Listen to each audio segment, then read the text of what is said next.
गणतंत्र दिवस के इस शुभ अवसर पर आज 26 जनवरी को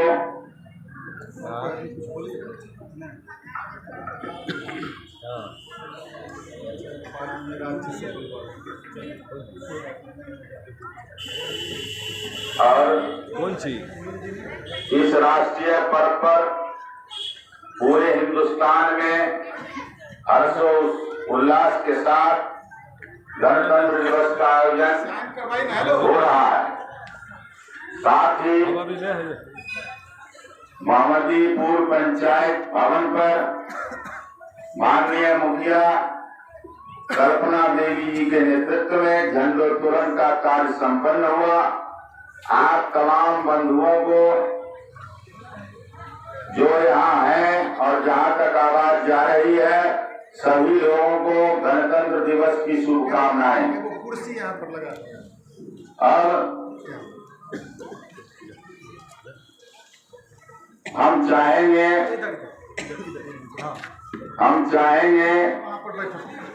कि इस गणतंत्र दिवस के अवसर पर मुखिया प्रतिनिधि के रूप में यहाँ उपस्थित चंद्रकेत भाई उर्फ पिंकू सिंह आप लोगों को इस अवसर पर संबोधित करेंगे। भाई पिंकू जी।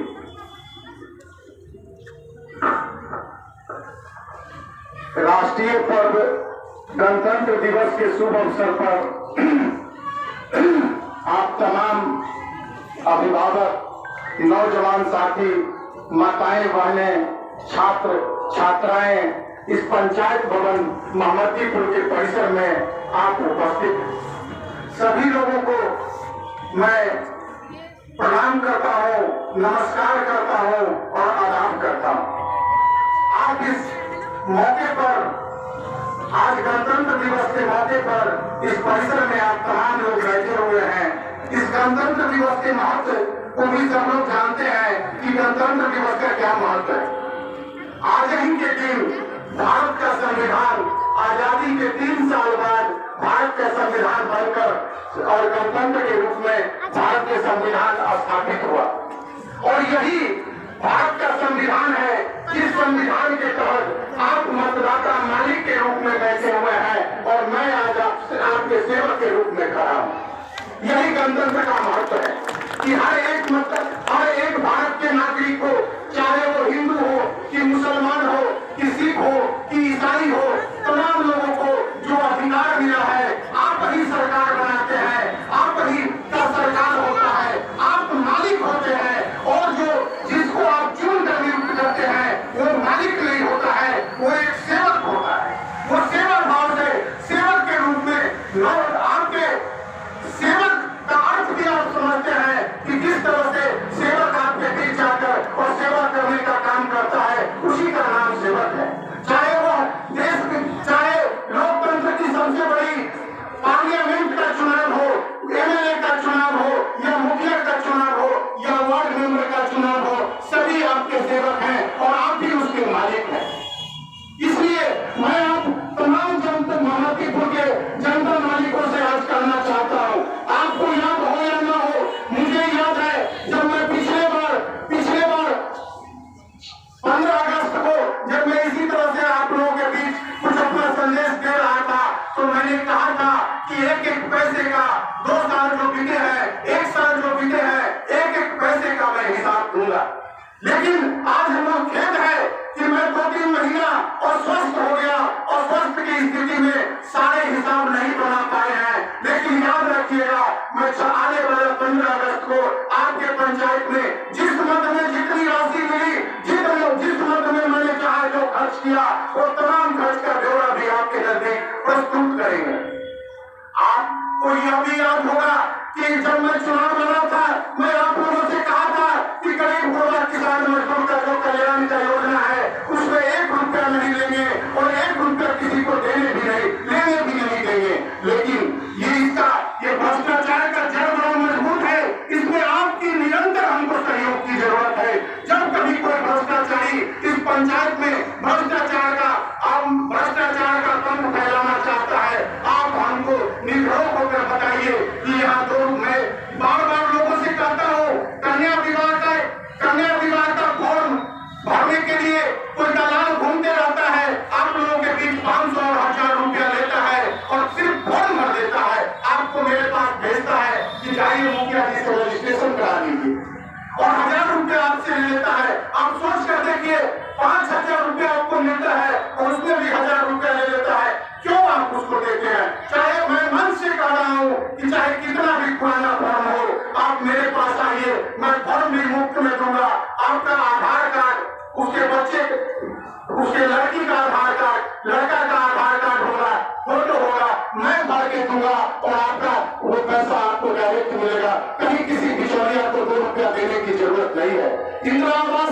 बहुत सारी भ्रांतियां फैलाई जा रही है कि मुखिया जी भ्रष्टाचार रोक दिए, घूस रोक दिए है, इसलिए किसी को इंदिरा आवास नहीं मिल रहा है, इंदिरा आवास का काम बंद है, ऐसा भ्रांतियां फैलाई गई है समाज के अंदर। लेकिन मैं आपको कहना चाहता हूं कि अभी इंदिरा आवास में सरकार के द्वारा कोई राशि नहीं आ रही है, जिसके कारण आपको आज तक इंदिरा आवास का जिनका भी नाम सुदृढ़ है उनको 1 रुपया नहीं मिला है।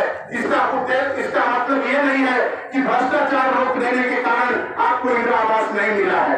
इंदिरा आवास इसलिए नहीं मिला है कि जिनको भी सूची में नाम है सरकार अभी राशि नहीं दी है। जिस दिन राशि देगी उस दिन तुरंत जांच होगा और आपके खाते में पैसा जाएगा, उसमें भी आपको 1 रुपया किसी को देने लेने की जरूरत नहीं है।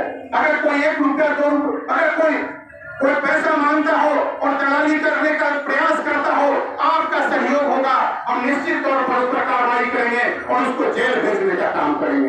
इसी तरह किसान की योजनाओं की बात है, किसान सलाहकार हो या इंदिरा आवास सहायक हो, आपको अगर पैसा मांगता है आप उसको 1 रुपया नहीं दीजिए, जो उचित काम है उसको कराने का प्रयास कीजिए। पंचायत भवन में कार्यपालक सहायक बैठते हैं, उनसे जितना भी वृद्धा पेंशन, विधवा पेंशन और विकलांग पेंशन का काम है उसको भी आप यहाँ निरोग कराने का काम कीजिए। मैंने एक बात और सोचा है, एक लड़के आज हम लोग के बीच अभी नहीं आए हैं, लेकिन मैं उनको नियुक्त कर रहा हूँ। एक लड़का जो सरकारी कर्मचारी है वो तो रहेंगे ही, मैं अपने तरफ से उनको 7 से 8 हजार रुपया महीना दूंगा और वो सिर्फ उनका काम इतना ही रहेगा कि पंचायत में अगर कोई मर जाते हैं, कोई मृत्यु हो जाती है, वो उनके घर पर जाएंगे, मृत्यु प्रमाण पत्र बनाकर ला देंगे बिना पैसा का। अगर कोई बच्चे का जन्म हुआ है, जन्म प्रमाण पत्र बनाकर ला देंगे ब्लॉक से, और विधवा पेंशन, विकलांग पेंशन और भी कोई छोटा छोटा काम है, उन तमाम कामों को वो घूम कर करेंगे।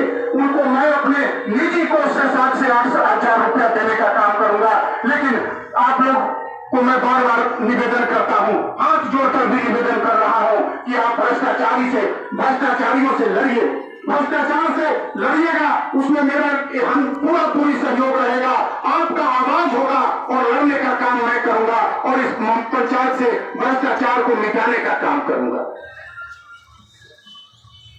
बहुत सारे भाई कहते हैं कि कुछ काम भी नहीं दिखाई दे रहा। इस बार खेद है, खेतपुर में कह रहा हूं कि 7 निश्चय जो पार्ट 1 पिछले बार 3 से 4 करोड़ रुपया की राशि पार्ट 1 में सरकार दी थी गली बनाने के लिए और सड़क बनाने के लिए। इस बार 1 रुपया सरकार के द्वारा नहीं आया। अभी तक 2 साल बीत गए, लेकिन गली में 1 रुपया, 1 सिक्का नहीं आया है। सिर्फ आता क्या है, 15वीं में कुछ राशि आती है, अष्टम में कुछ राशि आ रही है, उसमें भी बहुत सारा कटौती हुआ है, बहुत सारा पैसा कम आ रहा है।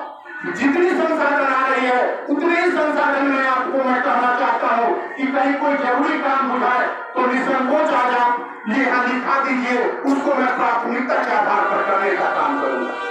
जो राशि आती है उसमें मैं प्राथमिकता के आधार पर उस काम को भी करने का प्रयास करेंगे। और मैं अपनी बात सिर्फ कहा, अगर आपके मन में भी कोई बात हो, यही लोकतंत्र है, लोकतंत्र की यही आजादी है कि आप भी अपनी बात मजबूती से हमारे नजदीक इस पंचायत भवन परिषद में रख सकते हैं। अगर हमसे कोई कमी हो गई हो, इस 2 साल के अंदर में कोई भूल चूक हो गई हो, तो मैं आपसे कहता हूं कि कोई भूल, इंसान वही है जो अपनी गलती को सुधार कर लेता है, अपने भूलों को सुधार कर लेता है, वही इंसान है। आप मतदाता मालिक, आप मोहम्मदीपुर पंचायत के मालिक आज इस परिसर में खड़े हैं और हम आपसे कहते हैं कि अगर कोई हमसे 2 साल के अंदर में कोई भूल हो गई होगी तो आप बताएं, हम निश्चित तौर पर उसको सुधारने का काम करेंगे। इसी के साथ मैं अपनी वाणी को ध्यान देता हूँ और 5 मिनट का समय आपको भी देता हूँ कि आप इस मंच के माध्यम से कोई भी नौजवान साथी, बूढ़े जवान, माताएं बहनें जो चाहे वो इस मंच से आकर अगर हमसे कोई भूल हुई हो, कोई हमारे संदर्भ में कोई शिकायत हो, तो आप उसको बताने का काम करें इस मंच पर आकर। निश्चित तौर पर मैं उस पर कार्यान्वयन करूंगा, निश्चित तौर पर मैं उसको सुधार करने की दिशा में कार्य करूंगा। इसी के साथ मैं अपनी वाणी को ध्यान देता हूँ। जय हिंद, जय भारत। और भी बात में कुछ बात पंचायत से ही संबंधित बात में बहुत सारा बोल गया और इसी बीच में आपको यह भी कहा कि मैं वाणी को विराम देता हूँ। मैं एक बात और चाहता हूँ, ये जो लोकतंत्र में संविधान के अंदर जो वोट का अधिकार है मित्रों, इस वोट के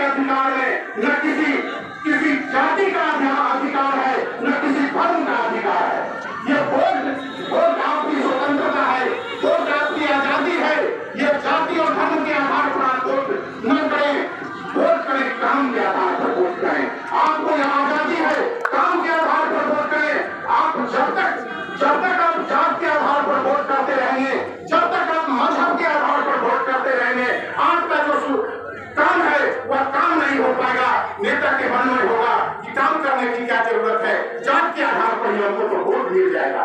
इसलिए मैं आपसे आग्रह करता हूँ कि इस मोहम्मदीपुर को अगर ऊंचाई पर ले जाना है, अगर आपको ऊंचा उठाना है, अगर आप इस पंचायत को चाहते हैं कि अग्रणी पंचायत बने इस जिला में और बिहार में बने, तो आपको जात धर्म से ऊपर उठना होगा। और जात धर्म से ऊपर उठकर जिस चुनाव में भी वोट देने का काम कीजिए, वो जात के आधार पर नहीं कीजिए, धर्म के आधार पर नहीं कीजिए। आप वोट दीजिए, काम के आधार पर वोट दीजिए, अच्छे लोगों को चुनने का काम कीजिए, तभी मोहम्मदीपुर का विकास होगा। इसी के साथ मैं अपनी वाणी को विराम देता हूँ। जय हिंद और जय भारत। आपका 5 मिनट तक शुरू होता है। कोई भाई अगर चाहे तो इस मंच से आकर हमारी कोई कमी हो, कोई गलती भूल चूक हो गई हो तो आप बता दें, उसको मैं अपने सुधार में लूंगा। अब आपका 5 मिनट आप मालिकों का शुरू होता है। बहुत बहुत धन्यवाद। कोई आदमी आएंगे बोलने के लिए तो उनके लिए माइक स्वतंत्र रूप से खाली है। तब तक 5 मिनट का इनको समय दीजिए। हाँ, कोई लोग अगर चाहते हो कि यहाँ आकर अपना कुछ सुझाव दें या हमसे कोई भूल चूक हो गई हो तो उसको बतावें, तो स्वतंत्र हैं। आइए यहाँ और खड़ा होकर कहिए, उसको हम अपने संज्ञान में लेंगे, उसको हम अपने सुधार में लेंगे। कोई आदमी नहीं कहिएगा। ऐसी भी बहुत सारी बातें हैं। हो सकता है कि मंच पर आने में कोई परेशानी हो वही तो बोलिए तो वही माइक दे देते हैं। नहीं, अलग से भी लिख करके भी दे सकते हैं। हाँ। कोई तरह का त्रुटि हो, हाथ उठाइए, वही हम माइक देते हैं।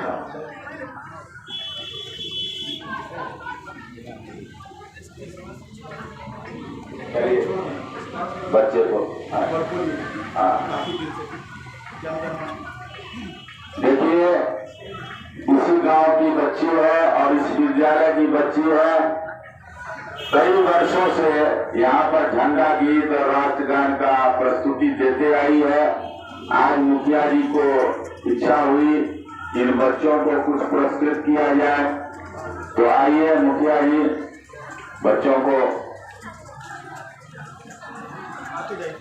एक एक करके, इसका नाम है सुप्रिया कुमारी, उसी को सुप्रिया कुमारी इसका नाम है, उसी को भेजिए। आप सबसे लास्ट में आप आइए। हाँ, क्योंकि यहाँ बच्चे बहुत हैं।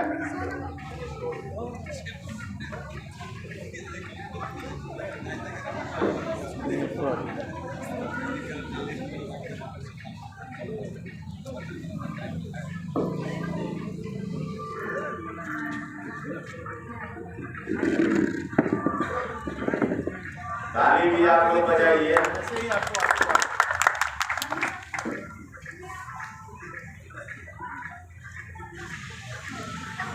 चलिए, हमारे पास लिस्ट है। सुप्रिया उसको लगा लीजिए, सब स्टॉल बांध लीजिए। सुनिए ना, स्टॉल पानी है, कान में जरूरी है।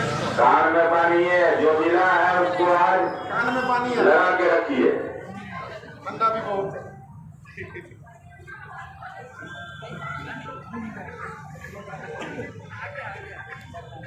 प्रणाम करने की आज जरूरत नहीं है, प्रणाम नहीं, राष्ट्र ध्वज को प्रणाम करना और उसके बीच में देते रहे। और भी मैं आप लोगों के बीच एक बात और कहना चाहता हूँ। कोई गरीब बच्चे हो और उनको पढ़ाई का खर्च नहीं पूरा हो रहा हो, पढ़ने में मेधावी है, निसंकोच आप मेरे पास आइए। मैं उनको अपने निजी कोर्स से भी मदद करूंगा। जो यथासंभव हो सकेगा मैं उनको मदद करूंगा। अगर कोई, चाहे वो किसी जाति धर्म बिरादरी के बच्चे हों, वो अगर पढ़ना चाहते हो, चाहे जितनी बड़ी ऊंची शिक्षा लेना चाहते हो, मैं उनको अपने पुत्र की तरह उनको ऊंची शिक्षा देने का काम करूंगा। और जो निजी सहयोग होगा, जो निजी राशि की जरूरत होगी, उनको पढ़ाई में मैं कोचिंग के लिए जो भी व्यवस्था होगी वो व्यवस्था मैं करने के लिए तैयार हूँ। लेकिन आप आगे बढ़िए। इसके लिए आपको आगे बढ़ना पड़ेगा कि जो बच्चे पढ़ने वाले हैं और उनके माता पिता अगर नहीं पढ़ाना चाहते हो और संसाधन की कमी से, तो मैं उनको संसाधन मुहैया कराऊंगा। चाहे वो किसी बिरादरी के लोग हो, किसी धर्म के लोग हो। मैं ये नहीं पूछता कि किन लोगों ने मुझे वोट दिया और किन लोगों ने मुझे वोट नहीं दिया। ये मैं चुनाव का रिजल्ट आया और मैं भूल गया। सभी लोग मैं जब तक आपने जनप्रतिनिधि का दायित्व दिया है, जब तक सेवा का दायित्व दिया है, तब तक सामान्य रूप से मैं सेवा करते रहूंगा। अभी मैं 150 लोगों को, 132 या 35 लोगों को मैंने कबीर अंत्येष्टि की राशि की है, 3000 रुपया। किन्हीं को अगर किन्हीं का बीपीएल में नाम नहीं था तो उनको मैंने 2000 रुपया दी है। आप पता कर लीजिए कि ब्लॉक से मैंने 1 रुपया, 1 सिक्का भी नहीं लिया, 1 सिक्का नहीं लिया है। लेकिन 150 लोगों को अगर मान लीजिए तो 4 लाख रुपया मैं अपने निजी कोष से लोगों को मृत्यु के बाद मुझे जब सूचना देते हैं तो मैं जाकर 3000 रुपया देता।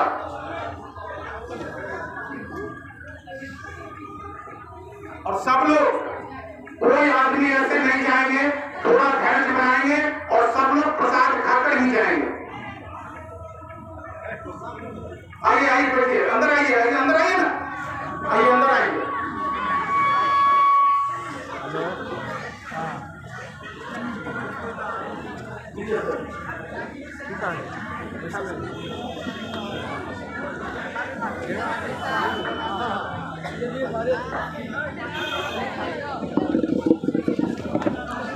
आइए इधर, आइए सर। साइड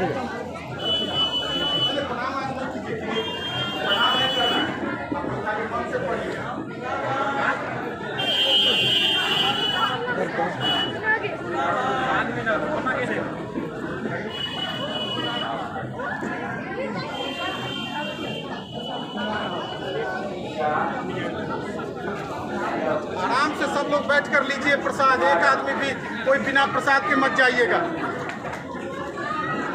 हाँ भैया,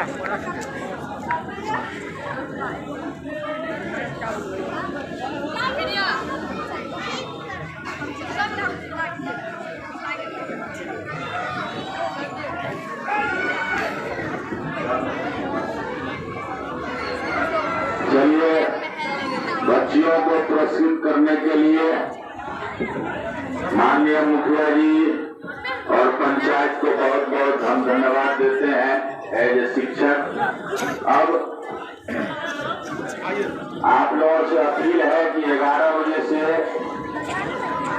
विद्यालय के प्रांगण में बच्चों का कार्यक्रम है 2-3 घंटे का। उसमें माननीय मुखिया जी आइए ना इधर, मुखिया जी एक बार मुखिया जी चल जाइए, एक बार फोटो खींचाइए। सभी लोग वहाँ आमंत्रित है। विद्यालय परिवार की ओर से बच्चों का कार्यक्रम है 11 बजे से। सभी लोग वहाँ आमंत्रित है। बच्चों का कार्यक्रम देखिए, जिससे कि बच्चों का हौसला बढ़ेगा। बहुत बहुत धन्यवाद।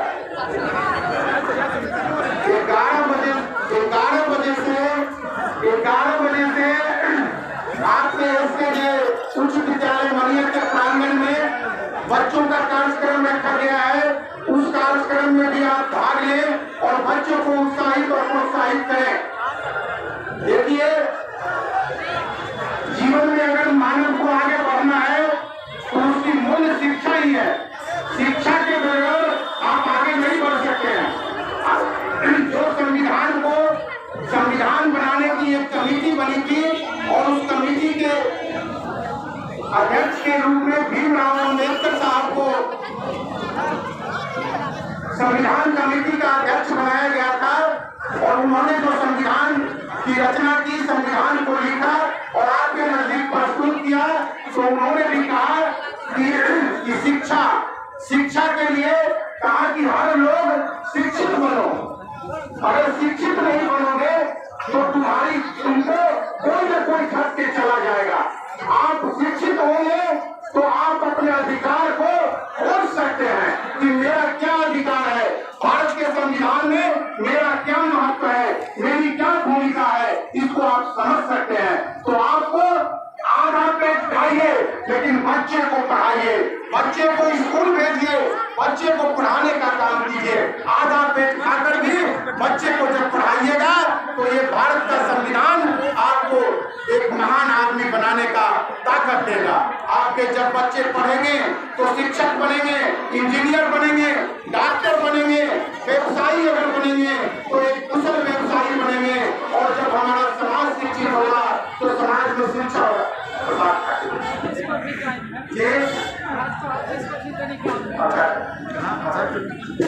प्रसाद खाते नहीं प्रसाद 2 मिनट में बात है। प्रसाद भेजिए इधर।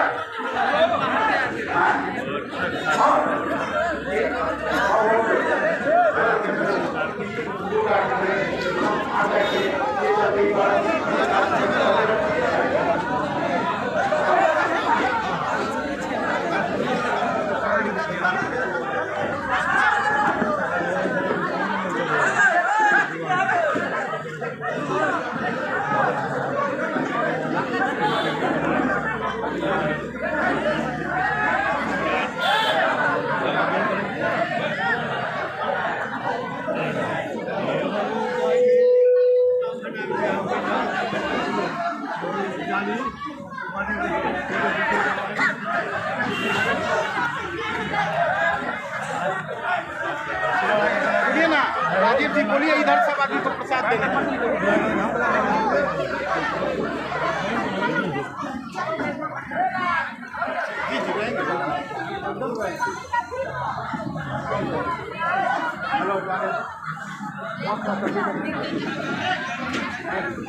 सुनील जी, सुनील जी इधर आगे आगे आगे लेके आइए।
रबिया का ठहराव होने जा रहा है। आपको इंटरव्यू होना जहिया कहिए वह दीजिए लेंगे। सोमवार के हमसे ले लीजिए इंटरव्यू। सोमवार 10 बजे आएंगे।